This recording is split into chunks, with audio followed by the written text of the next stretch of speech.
여호와께서 애굽 땅에서 모세와 아론에게 일러 말씀하시되 이달을 너희에게 달의 시작 곧 해의 첫 달이 되게 하고 너희는 이스라엘 온 회중에게 말하여 이르라.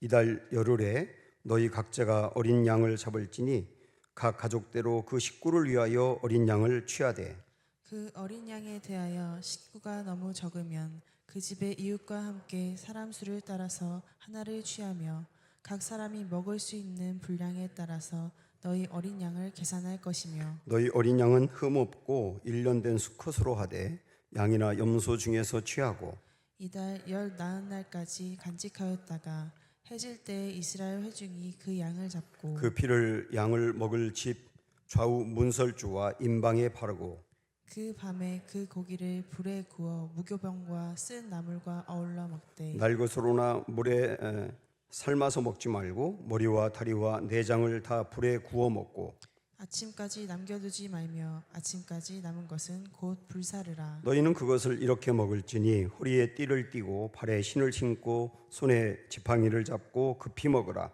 이것이 여호와의 유월절이니라.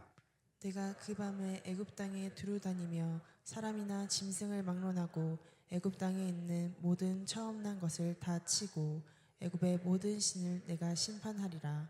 나는 여호와라. 내가 애굽 땅을 칠 때에 그 피가 너희가 사는 집에 있어서 너희를 위하여 표적이 될지라. 내가 피를 볼 때에 너희를 넘어가리니 재앙이 너희에게 내려 멸하지 아니하리라. 너희는 이 날을 기념하여 여호와의 절기를 삼아 영원한 규례로 대대로 지킬지니라. 아멘. 네, 이전 스페인이 네덜란드를 지배했을 때가 있었습니다. 그때 있었던 일인데요. 스페인의 군인들이 네덜란드 지역 마을마다 다니면서 약탈하고 사람들을 죽이는 일들이 속출했습니다. 어떤 한 마을에 스페인 군인들이 들이닥쳤거든요. 멀리서부터 통곡 소리가 들립니다. 그 집에 군인들이 들어가서 사람을 죽인 겁니다. 또 다른 집에서도 또 비명소리가 들립니다. 어떤 그런 와중에 어떤 집 모든 식구들이 다 같이 모여서 두려움에 벌벌 떨고 있습니다. 근데 이 비명소리가 점점 가까이 들려와요. 군인들이 계속 가까이 오고 있는 것이죠. 이런 급박한 순간에 그 집에 아들이 갑자기 염소 한 마리를 잡더니 그 피를 받아가지고 그 피를 대문에 쫙 뿌리는 겁니다. 그러니까 그 피를 보고서 군인들이 왔다가 이 집에는 이미 다른 군인들이 지나갔나 봐. 그러면서 그냥 지나가서 그 집이 살게 되었다는 거예요. 이런 이야기가 BC 14세기에도 있었습니다. 애굽의 왕 바로는 아주 괴악하고 교만한 사람이었거든요. 그에게 모세가 내 백성들을 내놔라 하고 이야기했지만 완강하게 저항합니다.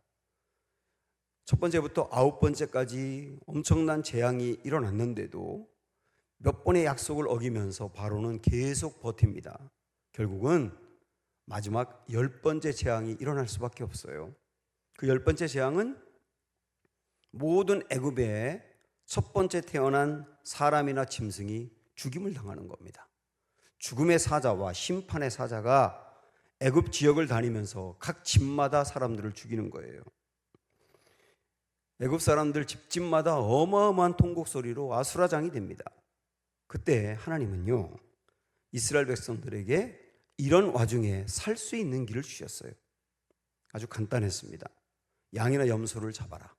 그리고 그 피를 받아서 집 대문에 발라라. 그러면 죽음의 사자가, 심판의 사자가 이스라엘 집도 들어가려다가 피가 발라진 것을 보면 넘어갈 거야. 그냥 지나갈 거야. 그래야 이스라엘 백성들이 살 수 있을 거야. 이렇게 말씀하신 거예요. 여기서 넘어간다는 말을 다르게 말하면 유월한다라고 말하거든요. 유월한다. 그래서 이 유월절이라는 게 여기서 나오게 된 것이죠.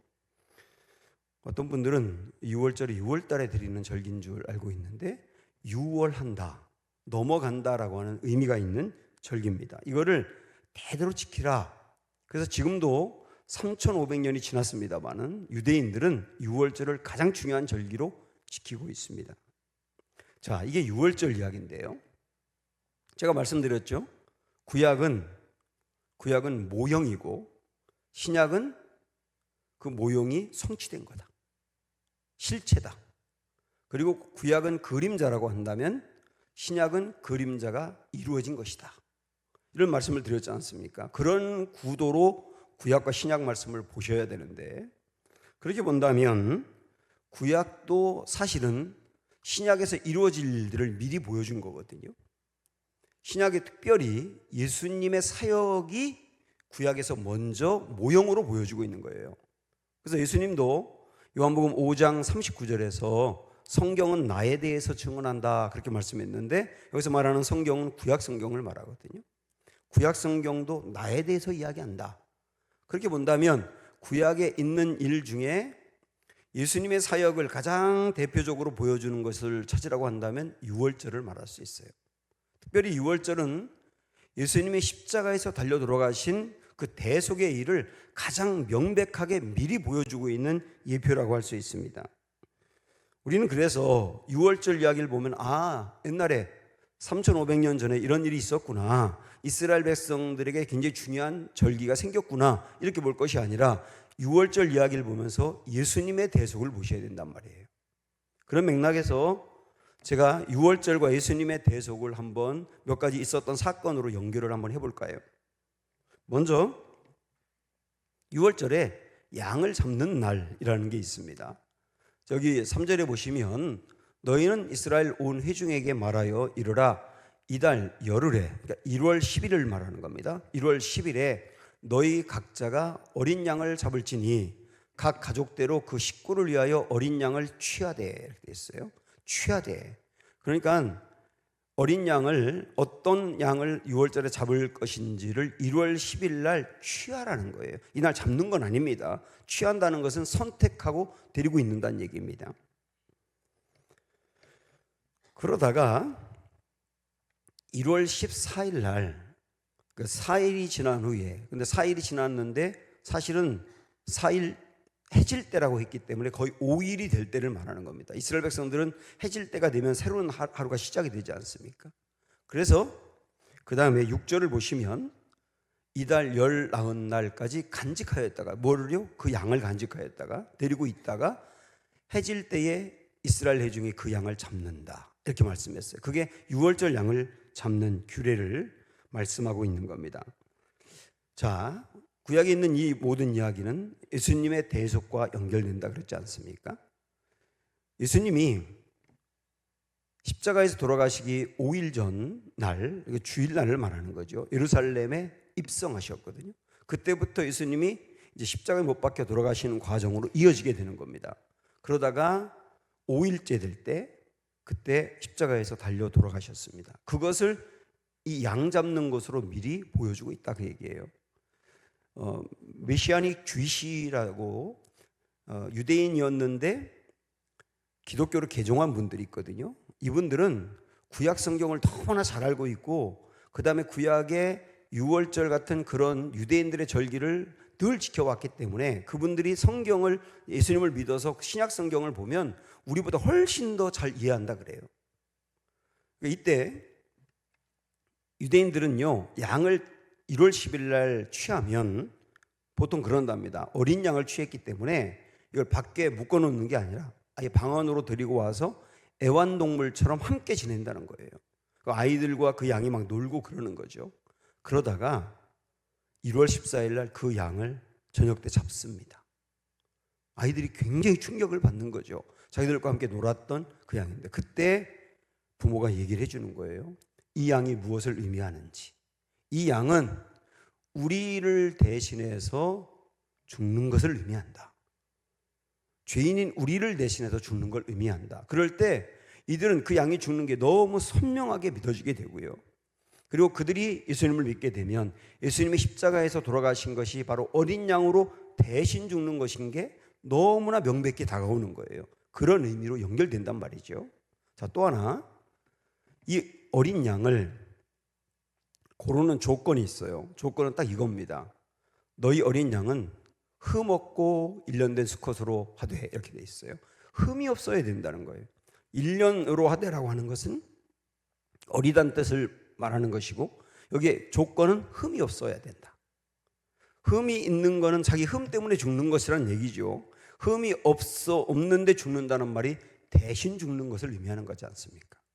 그처럼 우리 예수님은 어린 양으로서 흠이 없으신 분이었어요. 예수님이 재판을 받는 모든 과정에서 여러분 복음서를 진지하게 한번 읽어보시면 거기에 반복적으로 계속 강조하는 게 뭐냐면 예수님은 죽어야 될 하등의 이유가 없다. 그럴 죄가 전혀 없다. 이런 것들을 반복적으로 강조합니다. 빌라도가 특별히 예수님을 신문하고 난 다음에 사람들에게 그랬지 않습니까? 이 예수라는 사람은 십자가에 못 박혀야 될 이유가 없다. 죽어야 될 이유가 없다. 그럴 죄가 없다. 이렇게 강조하지 않습니까? 그게 예수님은 흠이 없는 분임을 보여주는 하나의 중요한 메시지인 거예요. 그런데 예수님 돌아가신 거예요. 그 말은 뭡니까? 대신 죽었다는 얘기죠. 또 하나, 이번에는 양을 잡는 시간을 볼 때 여기 뭐라고 되어 있냐면 이달 열 나흔 날까지 간직하였다가 해질 때에 이스라엘 중에 그 양을 잡아라 그랬거든요. 해질 때 그들은 대략 6시가 되면 하루가 시작이 돼요. 우리는 새벽이 보통 12시가 넘어가면 하루가 시작이지만 그들은 저녁이 하루의 시작이기 때문에 해질 때는 대략 오후 3시 정도를 이야기하는 거거든요. 그들의 개념으로 볼 때는. 근데 우리 예수님이 누가복음 23장에 보면 언제 돌아가셨다 그랬냐면 우리 시간으로 환산하면 12시부터 온 세상이 시커멓게 변하더니만 오후 3시에 돌아가셨다고 나오거든요. 그러니까 양을 잡는 그 시간과 예수님이 십자가에서 돌아가신 시간이 그렇게 일치한단 말이에요. 또 하나, 양의 뼈를 꺾지 말라 이런 말씀이 있는데 여기 46절에 보면 한 집에서 먹되 그 고기를 조금도 집 밖으로 내지 말고 뼈도 꺾지 말지며 이런 말씀이 나와요. 이게 유월절 규례를 이야기하면서 하나님이 알려주신 겁니다. 뼈를 꺾지 마. 저는 이전에 이 말씀을 보면서 왜 갑자기 난데없이 뼈를 꺾지 말라고 했나? 여러분이 집에서 닭고기를 드실 때도 뼈를 꺾어서 야금야금 드시지 않습니까? 보통 그렇게 하는데 뼈를 꺾지 말라고 왜 말씀했나? 이유가 무엇인가? 의문이 있었는데 복음서의 말씀을 읽다가 이 의문이 풀렸어요. 예수님이 십자가에 못 박혀 돌아가시는 과정에서 이제 그 시간이 지나면 그들이 이야기하는 안식일이 오기 때문에 안식일에는 죄인들을 십자가에 못 박아 두지 않는 관례가 있어서 안식일 전에 십자가에 못 박힌 사람을 죽여야 되겠다라고 생각을 한 거예요. 그래서 군인들을 시켜가지고 십자가에 매달려 있는 이들의 이 다리를 꺾어라 이렇게 말한 겁니다. 그 말은 뭐냐면 죽이란 얘기죠. 그래서 예수님의 다리를 꺾으려고 하고 보니 예수님이 이미 운명하신 것을 알게 된 거예요. 그래서 다리를 꺾지 않습니다. 이 말씀을 볼까요? 이날은 준비일이라 유대인들은 그 안식일이 큰 날이므로 그 안식일에 시체들을 십자가에 두지 아니하려 하여 빌라도에게 그들의 다리를 꺾어 시체를 치워달라 하니 군인들이 가서 예수와 함께 못 박힌 첫째 사람과 또 그 다른 사람의 다리를 꺾고 예수께 이르러서는 이미 죽으신 것을 보고 다리를 꺾지 아니했다. 이렇게 나오는 겁니다. 그러고 보니까 6월절 날 양의 뼈를 꺾지 말라고 했던 이 말씀은 앞으로 대속의 과정에서 십자가에서 일어날 일을 미리 보여줬단 말이에요. 이걸 이렇게 여러분이 연결할 수 있어야 된단 말입니다. 그리고 마지막 하나만 더 보면 가장 중요한 것이죠. 피를 바르면 건너가리라 라고 하는 말씀입니다. 7절에 보시면 그 피를 양을 먹을 집 좌우 문설주와 인방에 바르라 그랬거든요. 양을 잡아서 그 피를 받아가지고 그 피를 대문에 이곳저곳에 발라라 그 얘기예요. 그러면 어떻게 되느냐? 13절로 넘어가서 보시면 내가 애굽 땅을 칠 때에 그 피가 너희가 사는 집에 있어서 너희를 위하여 표적이 될지라 내가 피를 볼 때에 너희를 넘어가리니 피를 볼 때에 넘어가리니 대문의 피가 발라진 것을 보면 넘어가리니 재앙이 너희에게 내려 멸하지 아니하리라. 그러니까 죽음의 사자와 심판의 사자가 넘어가는 기준이 뭡니까? 피였던 거예요. 피라고 하는 말은 다르게 말하면 죽음이었다는 거죠. 이미 심판이 끝났구나. 이미 죽음이 끝났구나. 그래서 그 집은 넘어갔다 그 말입니다. 피를 볼 때에 넘어가리라. 피를 볼 때에 넘어가리라. 이게 유월절에서 가장 중요한 기준이었던 것이죠. 예수님이 십자가에 달려 돌아가신 것을 예수님 피를 흘렸다, 그렇게 우리가 표현하지 않습니까? 그리고 그 피가 보배로운 피라 그래서 보혈이라고 말하잖아요. 예수님이 십자가에서 어린 양이 되어서 대신 돌아가심으로 말미암아 그 피를 볼 때에, 이미 심판당하고 죽임당한 피를 볼 때에 죽음의 사자가 우리를 넘어가리라. 그래서 죽어야 될 우리가 살게 되리라. 이게 바로 예수님의 십자가와 유월절이 연결되는 그 굉장히 중요한 지점인 겁니다. 그러니까 유월절의 규례는 앞으로 오실 예수님과 예수님의 십자가의 대속을 미리 명백히 보여주고 있는 것이다. 이런 관점으로 우리가 볼 수 있어야 된다 그 말입니다. 그러면 무엇이 넘어가나요? 유월절은 넘어간다 그랬는데 무엇이 넘어가는가? 여기 13절 여러분 맨 끝에 보면 피를 볼 때 넘어간다고 말하면서 멸하지 아니한다 그랬어요. 그러니까 멸하는 일들이 넘어간다는 얘기지 않습니까? 뭐가 넘어간다는 얘기입니까? 먼저 죽음이 넘어간다는 얘기예요. 피를 볼 때에 죽음이 넘어간다. 죽어야 될 사람, 죄로 인하여 죽어야 될 그 사람의 자리에 예수님이 가시고, 그 다음에 살아야 될 예수님의 자리에 내가 가서 죽음이 나에게서 넘어가는 것이죠. 그리고 그 죽음을 예수님이 대신 죽는 것이죠. 이렇게 죽음이 나에게서 넘어가는 것이다. 그리고 이 죽음은 영원한 죽음이 사라진다는 얘기예요. 우리가 이 땅을 살아가면서 죽는 날이 오겠지만은 그건 우리의 육신이 죽는 날이고, 그러나 우리의 영혼은 영원히 죽음이 넘어가기 때문에 살게 된다. 언제? 예수님의 피가 내게 있을 때. 예수님의 피가 내게 있을 때. 예수님의 그 피가 어린 양이 되어서 대신 죽음으로 말미암아 죽어야 될 나의 죄를 사했다라고 하는 것을 마음으로 받아들이는 게 내 안에 피가 있는 거거든요. 그럴 때 죽음이 넘어가리라. 또 뭐가 넘어간다고 말합니까? 심판이 넘어간다. 심판이 넘어간다. 어린 양이 대신 죽은 것은 뭘 얘기하느냐면 어린 양이 심판을 대신 받은 거예요. 흠이 없는 어린 양이 심판을 대신 받아서 이미 심판을 받았으니 또 받을 이유가 없지 않느냐. 그래서 심판이 넘어간단 말입니다. 예수님이 십자가에서 못 박혀 돌아가신 것은 억울하게 고통당하다 돌아가신 게 아니에요. 예수님이 심판을 받으신 겁니다. 내가 받아야 될 심판을 예수님이 대신 받으신 거예요. 그래서 예수님이 이미 심판을 받으셨기 때문에 나에겐 심판이 넘어가리라. 내가 그 동일한 심판을 또 받을 이유가 없게 된다. 그래서 어린 양의 피가 죽음과 심판으로부터 이스라엘 백성들을 보호했던 것처럼 우리 예수 그리스도의 피가 우리의 죽음과 심판으로부터 우리도 보호한다 그 말이에요. 이게 넘어가는 것이죠. 또 뭐가 넘어가느냐? 죽음과 심판을 가져오게 한 근본적인 원인은 죄이지 않습니까? 죄가 넘어간단 말이에요. 죄가 넘어간다. 죄가 넘어간다는 말은 죄가 해결된다. 그래서 죄가 더 이상 나를 주장하지 못하게 된다.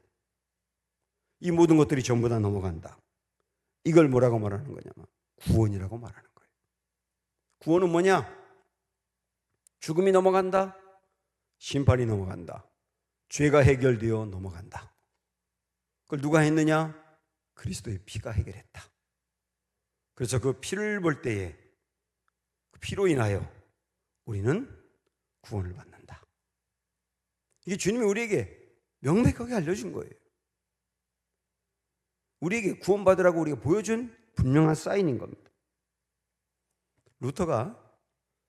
제가 루터가 성경 번역을 했던, 독일어로 성경 번역했던 그 성을 이전에 다녀온 적이 있는데요. 그 루터가 성경 번역했던 그 방이 있어요. 거기 벽에 보면 지금까지 그대로 아주 잉크 자국이 여기저기 굉장히 많이 남아 있습니다. 그 잉크 자국이 뭐냐 할 때 루터가 거기서 독일어로 성경 번역, 종교개혁하면서 번역을 했잖아요. 그러는 과정에서 이건 루터가 나중에 고백을 한 건데 사단이 끊임없이 루터를 공격을 한 겁니다. 어느 날 루터에게 어떤 한 그림을 보여주거든요. 근데 그 그림이 두루마리 같은 건데 쭉 피니까 어릴 적부터 루터가 지었던 죄들이 거기에 그대로 적혀 있어요. 루터가 기억하는 죄도 있고 까먹었던 죄도 있는데 아주 상세하게 죄들이 하나하나 다 거기에 나와 있습니다. 사탄이 그때 루터에게 말하거든요. 야, 네가 이런 죄를 졌는데 네가 종교개혁을 해? 네가 개혁될 대상이지. 네가 무슨 자격으로 종교개혁을 해? 이렇게 얘기해요. 그때 루터는 그 두루마리에 적혀있는 자기들의 과거에 자기가 지었던 과거의 죄들을 보면서 굉장히 괴로워합니다. 그러면서 맞아, 나는 종교개혁할 자격이 없는 사람이야. 그러면서 막 눌리거든요. 그러다가 벌떡 일어나서 잉크병을 집어던진 거예요. 사탄아 물러가라 그러면서 그가 했던 말이 뭐냐면 이런 겁니다. 다 맞아. 내가 기록한 이 죄를 내가 다 지었어. 그런데 내가 망각한 한 가지 사실이 있다. 예수님의 피가 모든 죄에서 나를 깨끗하게 했다는 사실이다. 예수님의 피가 모든 죄에서 나를 깨끗하게 했다는 사실이다. 나는 그 피를 믿어. 그러면서 다시 벌떡 일어나서 종교개혁의 일을 계속 이루었던 것이죠. 나의 모든 죄를 깨끗하게 씻는 것. 그래서 그 죄가 씻어짐으로 말미암아 죽임당하지 않고 심판당하지 않을 수 있는 근거, 예수의 피다 이거예요. 6월절이 있던 날 우리 한번 이런 상상을 한번 해볼까요? 애굽의 어떤 사람은 나름대로 착하게 살았어요. 크게 남을 해코지한 일도 없고 뭐 깜빵 가야 될 그런 죄를 지은 적도 없고 나름대로 착하게 살았어요. 그런 애굽 사람이 있어요. 그런데 이스라엘 사람 중에는 좀 악한 사람도 있어요. 다른 사람 어렵게 만들었던 사람도 있고요. 그런데 선한 일도 했던 애굽 사람은 멸망을 당했거든요. 왜죠? 피가 없었기 때문에. 그런데 다른 사람을 좀 어렵게 하고 그렇게 잘 산 것 같지 않은 이스라엘 사람은 구원을 받았거든요. 왜죠? 피가 있었기 때문에. 만약에 선하게 사는 것으로 구원받을 수 있는 길이 있었다고 한다면 그럼 더 선하게 살라고 했겠죠. 그리고 또 선하게 살 수 있는 어느 정도 기준을 계량화해서 이 정도 기준을 채우면 너는 구원받는다라고 했겠죠. 그러나 하나님은 그렇게 말한 적이 단 한 번도 없어요. 왜냐하면 사람이 완벽하게 선해서 그 선으로 구원받을 만큼 이르지 못하니까요. 그래서 자격이 없는 사람들을 위해서 우리 주님이 해주신 게 뭐냐? 피라고 하는 겁니다. 예수님의 죽음, 나를 대신한 예수님의 죽음, 그것만이 나를 깨끗하게 한다. 이런 말씀이죠. 그래서 여러분 이 문구 한번 읽어보실까요? 영원히 사느냐 죽느냐 하는 것은 착하냐 악하냐의 문제가 아니라 예수님의 피가 있느냐 없느냐의 문제다. 지금도 마찬가지. 그래서 우리는 이 찬양을 부를 수밖에 없어요. 나의 죄를 씻기는, 그 다음 다 같이 예수의 피밖에 없네. 나를 성케하기도, 다 같이 예수의 피밖에 없네. 예수의 피만이 기준이다. 시카고에서 몇 년 전에 종교회의가 열렸습니다. 각 종교의 대표들이 참여해서 자기 종교에 대해서 발표하고 토론하는 시간을 가진 겁니다. 기독교를 대표한 조셉 쿡이라고 하는 여성이 이런 말로 기독교를 소개합니다. 제가 아는 어떤 한 여인이 있습니다. 이 사람은 실수로 남편을 죽였습니다. 그리고 지금 감옥에 가 있습니다. 이 여인은 자기 실수로 사람을 죽였다는 사실 때문에 너무나 괴로워서 감옥 안에서도 여러 번 자살을 기도했습니다. 다행히 살았습니다. 그러면서 이 쿡이 거기에 참여한 모든 사람들에게 질문하는 겁니다. 이 여인에게 희망의 메시지를 주고 그 여인을 살릴 수 있는 종교가 있다면 나와서 그 비결을 소개해 주시겠습니까?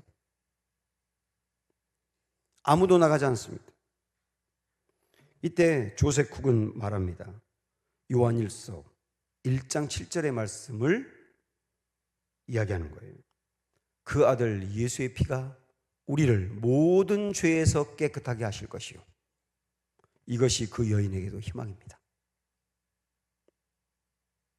그 아들 예수의 피가 모든 죄에서 우리를 깨끗하게 하실 것이요. 빚은 갚아야 해결이 되고 죄는 심판을 받아야 해결이 됩니다. 근데 이 심판은 죽음이거든요. 주님이 나를 위해 십자가에서 죽으셨어요. 내가 그래서 심판에서 넘어가게 된 겁니다. 심판이 해결이 된 겁니다. 사랑하는 여러분, 이 귀한 사실, 유월절을 통해부터 보여주었던 이 사실을 우리 모두가 오늘 믿게 되기를 원하고, 그래서 우리 안에 진정한 감사가 회복되기를 축복합니다. 이렇게 죄와 죽음과 심판이 넘어가고 새롭게 된 것이 찾아왔는데요, 단지 죄와 심판과 죽음이 넘어가는 것으로 끝난 게 아니에요. 이스라엘 백성들이 유월절을 기점으로 이루어진 중요한 일이 뭐냐면, 유월절이 있기 전에는 그들은 노예였습니다. 악한 바로에게 늘 끌려다니면서 벗어날 수 없는 노예로 고통을 당했습니다. 근데 유월절을 기점으로 그들에게 변한 신분은 뭐냐면 자유인인 거예요. 이제 바로에게서 벗어났습니다. 이제 바로가 그들을 주장할 수가 없어요. 바로가 그들을 끌 수가 없어요. 자유인이 되었기 때문이죠. 예수님의 십자가 사건으로 인해서 우리에게 일어난 놀라운 변화, 우리는 이전에는 예수님의 십자가 그 피를 받아들이지 않을 때는 우리는 죄의 노예였거든요. 죄가 끄는 대로 끌려갈 수밖에 없었고, 그래서 거기서 벗어날 길이 없었거든요. 그리고 그 죄의 심판을 받을 수밖에 없었거든요. 그런데 우리 예수님의 십자가에서 피를 흘리심으로 말미암아 우리에게 일어난 놀라운 변화는 자유인으로 바뀐 거예요. 그 죄에서 벗어났다. 이제는 우리는 죄에 끌려다니지 않는다. 죄가 우리를 주장하지 못한다. 이제 우리는 죄에서 승리했다. 그래서 우리는 죄를 이길 수 있다. 하나님이 기뻐하는 경건한 삶을 살 수 있다. 왜요? 자유인이 되었기 때문이죠. 더불어 이전에는 죄가 주인이었는데, 바로가 주인인 것처럼 죄가 주인이었는데, 이젠 그들이 하나님의 주인으로 바뀌었지 않습니까? 그처럼 우리도 예수의 피로 말미암아 우리의 신분이 우리가 신분이 바뀌었을 뿐만 아니라 우리 주인도 바뀐 거예요. 누구로 바뀌었느냐? 하나님이 내 주인이다. 하나님이 내 아버지다. 그리고 우리는 그분의 자녀가 되었다. 영접하는 자, 곧 그 이름을 믿는 자들에게는 하나님의 자녀가 되는 권세를 주셨다 했습니다. 예수님의 피를 내 마음으로 받아들이는 사람은 하나님의 아버지가 되는 거예요. 그리고 나는 하나님의 자녀가 되는 겁니다. 아버지는 아버지로서 인간 아버지와 비교할 수 없을 정도로 우리를 완벽하게 책임질 겁니다. 영원까지 우리를 책임질 겁니다. 우리에게는 아버지가 있어요. 예수의 피로 말미암아 우리에게 일어난 사실입니다.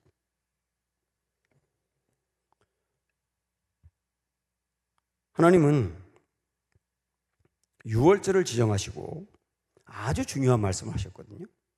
2절에 보시면 2절, 이 달을 너희에게 달의 시작 곧 해의 첫 달이 되게 하고 라고 하는 부분입니다. 유대인들에게도 태양력으로 그들의 달력이 있었거든요. 그래서 6월절이 있었던 때가 대략 3월, 4월경인데 이때를 아비벌이라고 그래가지고 그렇게 나름대로 지켜왔었어요. 그런데 하나님이 6월절 사건을 기점으로 그들에게 뭐라고 말씀하신 거냐면 이스라엘 백성들의 역사는 이제 시작이다. 이스라엘 백성들에게 실제적인 역사는 6월절을 기점으로 시작된다. 그리고 그들에게 1월 첫째 달은 바로 6월절이 있는 달이 된다.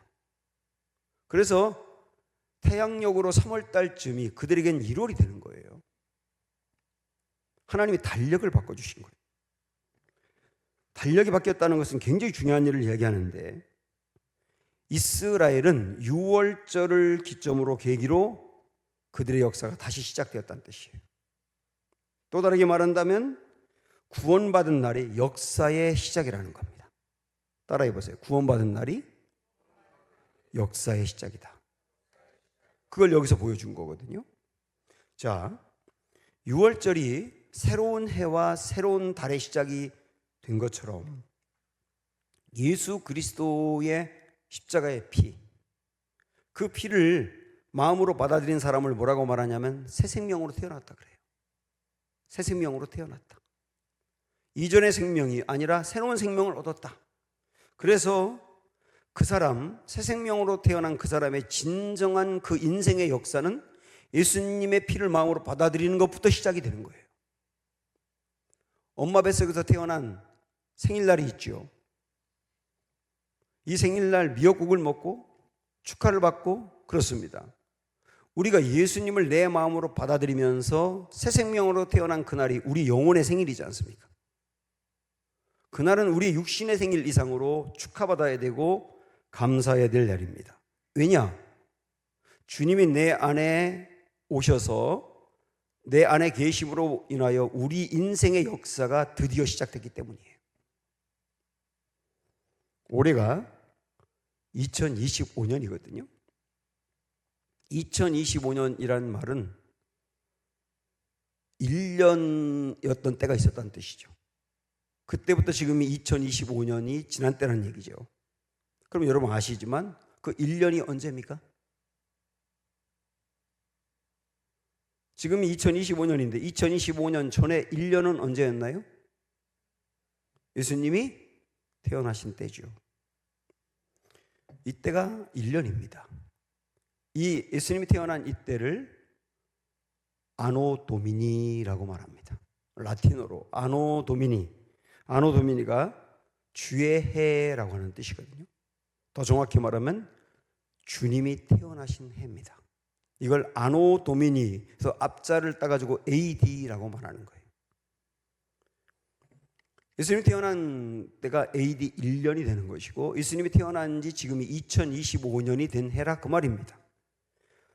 예수님이 태어나기 전을 영어로 써가지고 Before Christ라고 해서 BC라고 말하죠. 이 BC는 예수님이 오시기 전입니다. 그러니까 지금 온 세계의 달력은 예수님이 이 땅에 오신 것을 기점으로 역사가 나누어지는 거예요.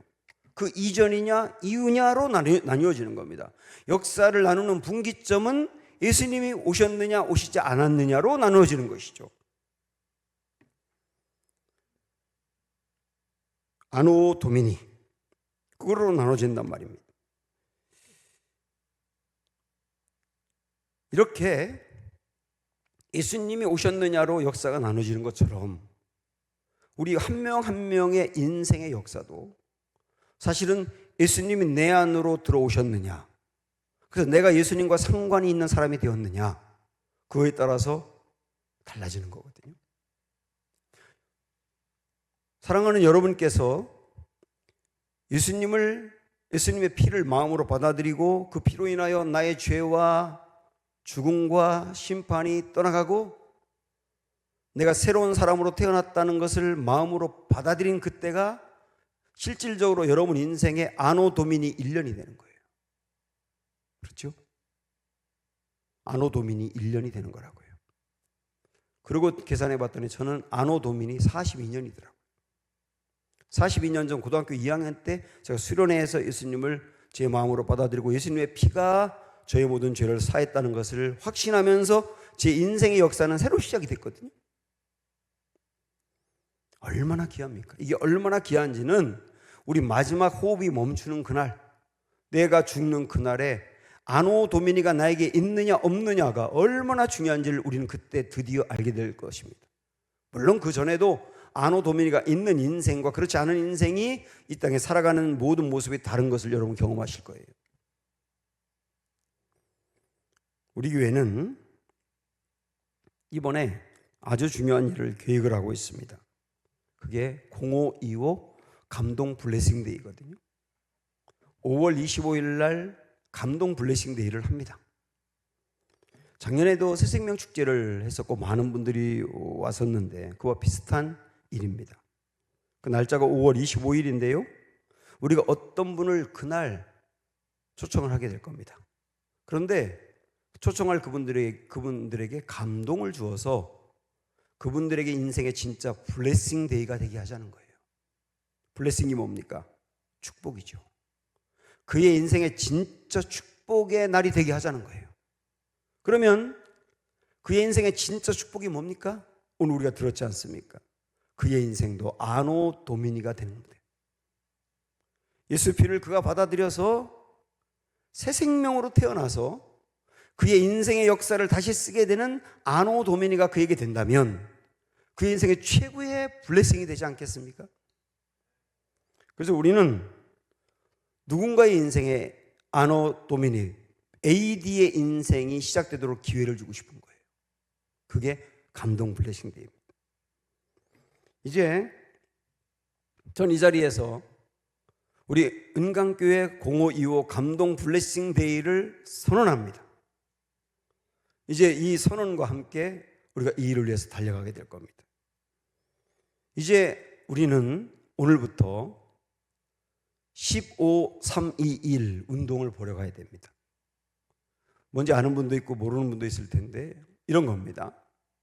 이제부터 내가 마음에 10명의 사람들을 떠올려야 돼요. 그날 초청하고 싶은 10명의 사람들. 그게 10이에요. 10. 그 중에서 그날 꼭 초청해야 되고 반드시 오게 해야 될 사람들 이름을 5명을 적어냅니다. 10명 중에 5명을. 여러분이 이제 작전 카드에다 그 이름을 적어내셔야 돼요. 그게 5입니다. 그리고 적어냈다고 다 오는 게 아니지만 아니니까 그날 5명 중에 3명은 꼭 오게 하자. 그게 3입니다. 그리고 3명이 그날 왔으면 그 중에 2명은 그 다음에도 계속 와서 등록하게 하자. 그게 2입니다. 그리고 등록한 그 사람이 꼭 둘 중에 한 명은 세례받게 하자. 그게 1입니다. 그래서 15, 3, 2, 1이 되는 거예요. 여섯 사람 한번 얘기해 볼까요? 15, 3, 2, 1이 무엇인지 한번 얘기해 보실까요? 우리 다 같이 한번 해보죠. 내 마음에 10명을 생각하자. 그 중에 5명을 적어내자. 그리고 5명 중에 3명을 그날 초청하자. 그리고 3명 중에 2명을 우리 교회에 등록하게 하자. 그리고 2명 중에 1명을 세례받게 하자. 내가 마음에 누구를 품어야 하는가? 작년 새생명 축제 때 마음에 품고 기도했는데 안 왔던 사람을 또 품으세요. 그리고 그때 왔었는데 한 번 오고 땡 한 사람을 또 품으세요. 그리고 무엇보다도 내 가족을 품으셔야 됩니다. 아노 도미니가 아직 이루어지지 않은 가족을 품으셔야 돼요. 오늘 말씀에서도요, 하나님이 어린 양을 잡으라고 하면서 그 어린 양을 어떻게 했느냐면 가족 단위로 잡으라고 했습니다. 가족 단위로. 한 가정이 한 마리씩 잡아라. 그러니까 그 한 마리의 대속의 효력은 한 가정이 된다는 얘기죠.